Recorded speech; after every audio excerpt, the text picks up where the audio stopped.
Salut à tous et nous revoici pour un nouveau thème astral et cette fois-ci pour la pleine lune du 25 mars.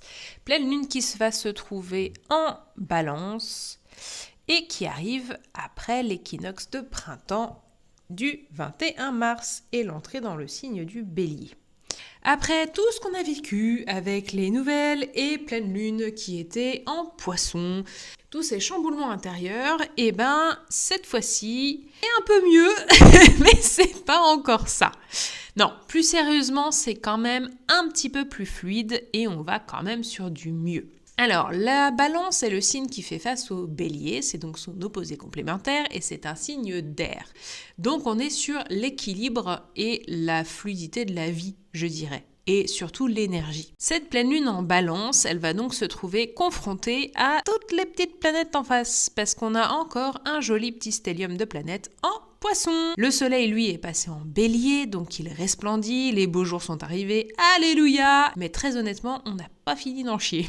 Alors moi, les stelliums de planètes comme ça, je vois ça comme, vous avez 4 personnes qui veulent rentrer tout en même temps par la même porte. Ça bloque, hein. C'est comme les embouteillages sur le périph', c'est pareil. Soit il y en a qui forcent le passage, soit il y en a qui laissent passer mais qui laissent passer trop de monde et qui prennent pas leur place, soit inversement, tout le monde essaye de passer en même temps et ça fait un beau carambolage. Ici, on va dire que comme ça fait déjà un petit bout de temps qu'elles séjournent dans le Poisson, elles ont commencé à s'habituer à être ensemble, donc je pense qu'il y aura quand même une petite fluidité qui s'est installée. Qu'on n'est quand même pas sur la même énergie que d'habitude. Et c'est tant mieux. Pour moi, vous allez moins douiller. Et j'ai envie de dire alléluia parce que perso, c'était compliqué la nouvelle lune. Normalement, si, entre guillemets, vous avez fait le travail, vous avez donc eu vos grandes frayeurs qui sont remontées à la surface. Partie extrêmement sympathique, n'est-ce pas, de notre nouvelle lune d'avant. Ça a dû se ressentir au niveau émotionnel et au niveau physique. On garde un peu le même concept, mais on est un peu plus dans le réveil de ses capacités. C'est-à-dire que là, on a l'énergie qui prime. C'est ce qui, pour moi, est une très bonne chose. Et on n'est pas sur une guéguerre interne. En revanche, pour moi, vous allez avoir la niaque pour pouvoir avancer avec ces fameuses peurs et justement, presque pouvoir vous en servir.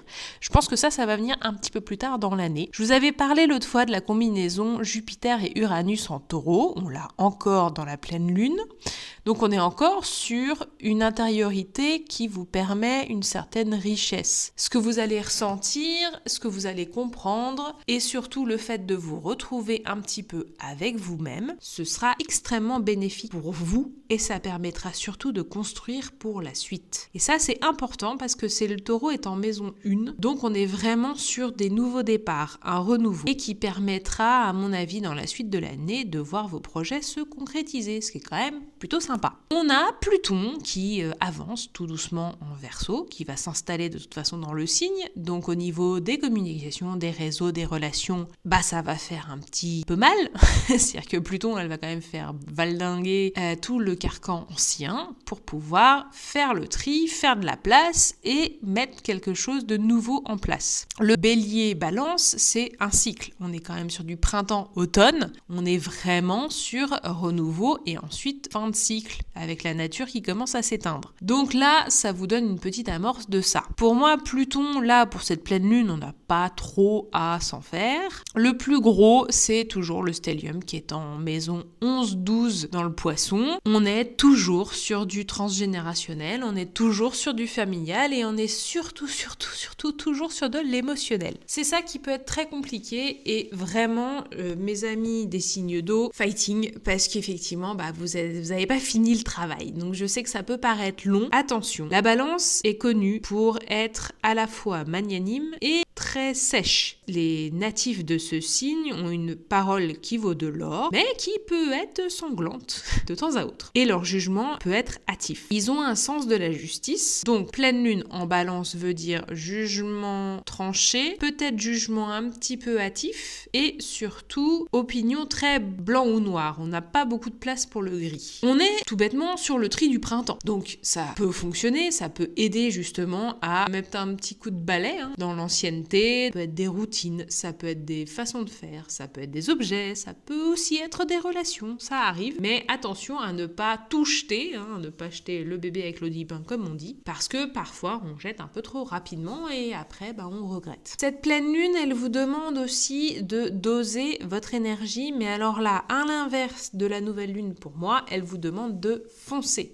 Il va falloir réveiller les muscles, réveiller le corps et réveiller la créativité. Il y a une petite idée de pas louper le coche. Je suis pas en train d'être alarmiste, c'est plutôt que on avance dans l'année du 8, donc c'est une année qui prépare la fin du cycle. Donc là, pour moi, cette pleine lune, elle vous explique que il faut commencer à y penser sérieusement et que le travail que vous avez fait, comme je vous avais dit dans les premiers mois, il sert à quelque chose et il commence à devenir vraiment important parce qu'il vous engage pour la suite. Le 9, l'année 9, donc 2025, ce sera juste une fermeture de cycle. Le gros travail se fait cette année. Donc là, cette pleine lune-là, elle vous dit, faut y aller. Et surtout, faut vraiment se servir de son intériorité. C'est pas pour rien qu'on a Jupiter et Uranus en taureau, qui est dans la gorge et qui est dans l'expression de soi, mais qui est surtout dans l'énergie féminine première, puisque le taureau étant le deuxième signe du zodiaque, on a l'énergie masculine et la poussée en avant avec le bélier, et on a la réceptivité et l'énergie féminine créatrice première avec le taureau. Le début d'année, il vous a montré quelle était votre zone de protection. Là, la pleine lune, elle est en train de vous dire, il va falloir commencer à la laisser tomber, cette carapace. Faut l'ouvrir déjà, parce que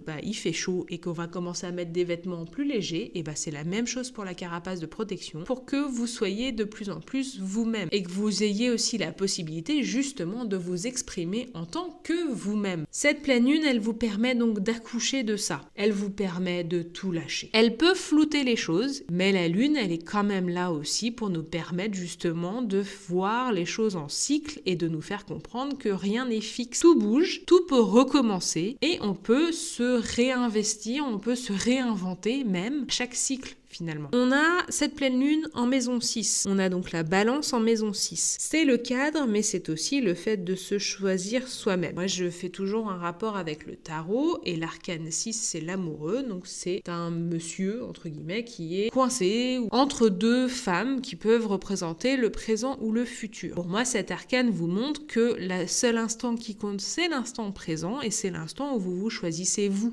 Donc, on est vraiment sur l'idée de l'équilibre et on est sur un retour à soi dans l'instant présent. Chose qui peut être compliquée parce que le bélier en face a tendance à penser à l'avenir. On a Mercure, par contre, qui est en bélier. Alors, c'est pas vraiment sa place. Ce qui voudrait dire qu'au niveau de la communication, les langues vont se délier. Et c'est là où il faudrait peut-être un petit peu peser ses mots et voir faire attention si on s'emporte facilement. Parce qu'en fait, la colère qu'on pourrait ressentir, l'excitation ou la passion qu'on pourrait ressentir va retomber rapidement comme un soufflet. On avait déjà depuis le début d'année quelques petits soucis au niveau du couple. La relation d'ailleurs homme-femme se trouve un petit peu plus stagnante puisqu'on a Saturne qui est entre Mars et Vénus. On n'est pas sur une relation amoureuse encore, mais on est sur quelque chose d'un petit peu plus stable, un petit peu plus construit, un peu moins dans la fougue du départ, voire dans le règlement de compte au pouvoir. En sachant qu'ici, Vénus va pouvoir adoucir un petit peu les rapports et notamment, j'ai envie de dire, va pouvoir peut-être adoucir un petit peu le Pluton qui s'installe en Verseau, ce qui fait que le chamboulement, la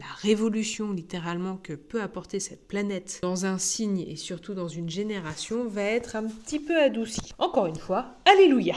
Ça va être mon maître mot pour cette pleine lune. Le Sagittaire est en maison 8. Donc j'ai envie de vous dire d'aller voir un petit peu ailleurs. J'ai envie de vous dire, essayez quelque chose de nouveau. Allez vous frotter à un univers que vous ne connaissez pas. Vous allez gagner quelque chose à découvrir ou à vous frotter à un univers que vous ne connaissez pas. Donc vous voyez, comme je vous avais dit, il fallait pas lâcher parce que ça allait aller un peu mieux, voire beaucoup mieux après. Soyez heureux et soyez fiers de ce que vous avez mis en place et surtout continuez.